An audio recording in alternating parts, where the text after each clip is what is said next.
Haleluya! Haleluya! Wapendwa ndugu zangu, herini sana kwa sherehe ya Pasaka.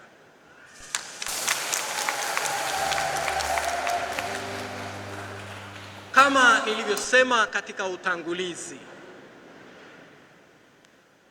leo Mama Kanisa Mtakatifu anaadhimisha Dominika ya huruma ya Mungu. Huyu Mungu aliyekubali kumtoa mwanaye wa pekee kwa ajili yetu afe msalabani ili apate kutukomboa.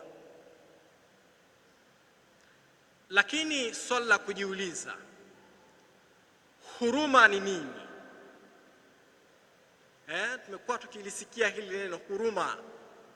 Maana ya huruma ni nini?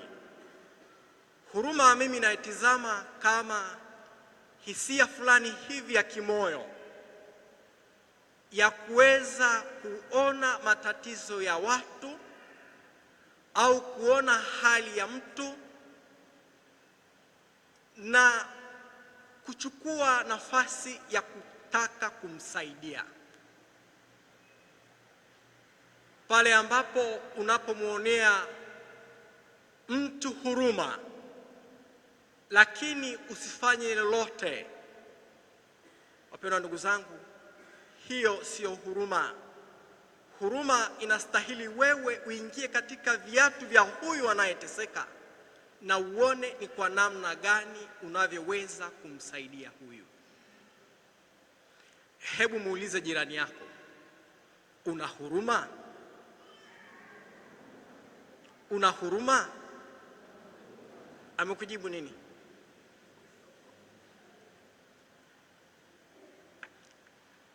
Kama ana huruma, atakuwa analiishi waziwazi somo la kwanza ambalo tumelisikia limetoka katika kitabu cha Matendo ya Mitume. Tumesikia hawa Wakristo wa kwanza waliishi katika hali ya ushirika, kwanza kabisa kwa kupendana, kwa kujaliana, wakasali pamoja, hata wakaumega mkate pamoja. Leo hii mimi na wewe tunaendelea kujiuliza, ni wangapi ambao wanaishi hata katika jumuiya ndogo ndogo zetu za Kikristo, hata katika koo zetu mbalimbali, hata katika majirani zetu, ni Wakristo wenzetu, tupo tayari kushiriki pamoja nao yale ambayo Mwenyezi Mungu ametujalia? Tunapokuwa tunashiriki pamoja nao yale ambayo Mwenyezi Mungu ametujalia, maana yake tunaanza kuonyesha huruma. Huyu hana hiki, huyu hana hiki, nimejaliwa hiki, amejaliwa hiki. Wote tunaishi katika ushirika. Ndicho kitu ambacho wale waamini wa kwanza kabisa, wafuasi wa Kristo, walichokiishi katika jumuiya yao ya kwanza ya Ukristo.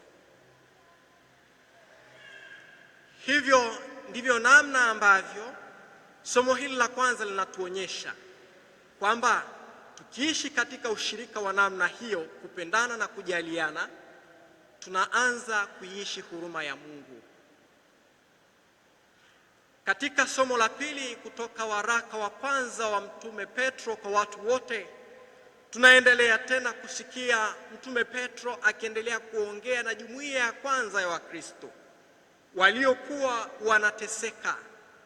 Anawaambia, sisi tumezaliwa upya, tumezaliwa mara ya pili.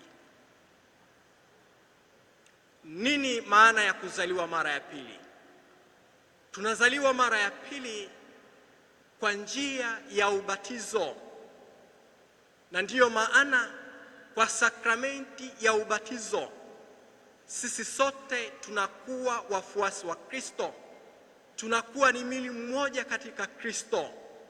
Maana yake tutakuwa tunaishi ile jumuiya ya mwanzo, wale wa Kristo wa mwanzo waliomsadiki Kristo, kwa sababu aliteseka, akafa na akafufuka kwa ajili yao. Kumbe mimi na wewe tunapobatizwa tunafanyika ndugu katika Kristo. Tuendelee kumwomba Mungu atujalie neema ya kuishi sakramenti yetu ya ubatizo, hasa kuishi maagano ya sakramenti ya ubatizo, kwani ni kwa kuishi maagano ya sakramenti ya ubatizo hakika tunaendelea kufanyika ndugu katika Kristo. Tunafanyika wale ambao tunaomuishi Kristo, tunafanyika wale ambao tunaishi jumuiya katika ushirika.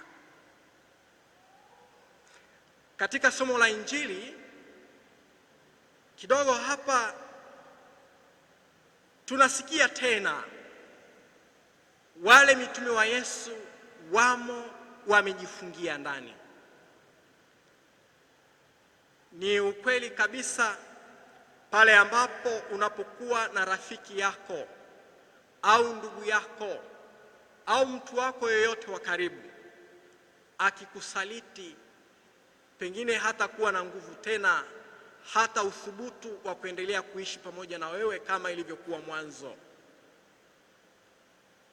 Basi tunasikia kwa sababu ya bado Wayahudi walikuwa wanawasaka hawa wafuasi wa Kristo, hawa mitume wa Kristo, ili wapate kuwaua. Wakaona ni vyema wajifiche katika chumba, wakae ndani. Kristo anakuja katikati yao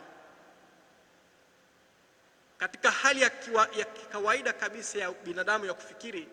Tulitegemea Kristo waambie, ilikuwaje mkaniacha peke yangu?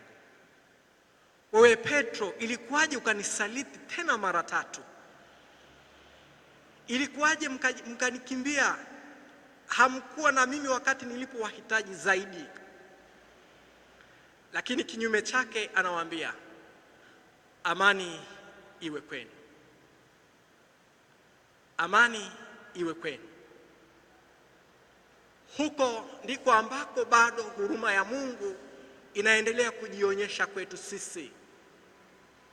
Kristo atakuambia hivi, amani iwe kwako, pale ambapo upo tayari tena kuendelea kumpokea na kuendelea kudumu katika yeye.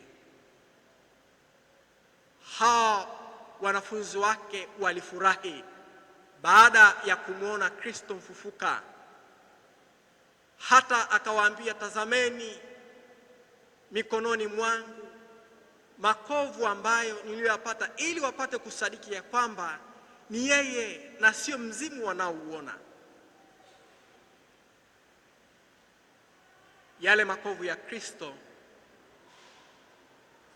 kwa kufufuka kwake sio kwamba yangezibika, bali ni kubadilisha ile hali yetu ya maisha ya dhambi, tupate kumsadiki Kristo kwamba aliteseka, akafa na akafufuka kwa ajili yetu. Na tunasikia anawaambia, pokeeni Roho Mtakatifu. Wowote mtakaoondolea dhambi wameondolewa, na wowote mtakaowafungia dhambi wamefungiwa. Achaneni na wale ambao wanaowaambia eti unaenda kwa padri, mtu kama wewe, unaenda kumwambia siri zako, unaenda kumweleza dhambi zako. Huyu padri mwenyewe naye anaungama.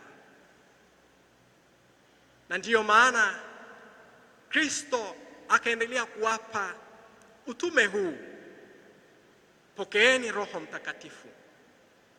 Wowote mtakaoondolea dhambi wameondolewa, na wote mtakaowafungia dhambi wamefungiwa. Lakini zaidi sana tunaendelea kumsikia Tomaso. Tunasikia alivyokuja Kristo kwa mara ya kwanza, hakuwepo katikati yao. Anasema hivi, mimi nisipoona na nikagusa kwa vidole vyangu, sisadiki hata kidogo. Rafiki yangu, muombe Mungu akujalie neema. Usiwe kama Tomaso asiyeamini pasipokuona, wewe upate kuamini pasipokuona. Kwa sababu tunaendelea kumsikia Kristo anamwambia, wewe umeniona ndio ukasadiki, waheri wale wasioona nao wakasadiki. Tuendelee kumwomba Mungu atujalie neema ya kumsadiki hata pale ambapo hatumuoni bali tunaona viashiria vya uwepo wake. Haya yote kwa nguvu zetu wenyewe hatuwezi. Tuendelee kuomba neema ya Mungu ipate kutuimarisha kila wakati na kila siku, kweli tukapate kuendelea kumkiri na kumsadiki Kristo. Tumsifu Yesu Kristo.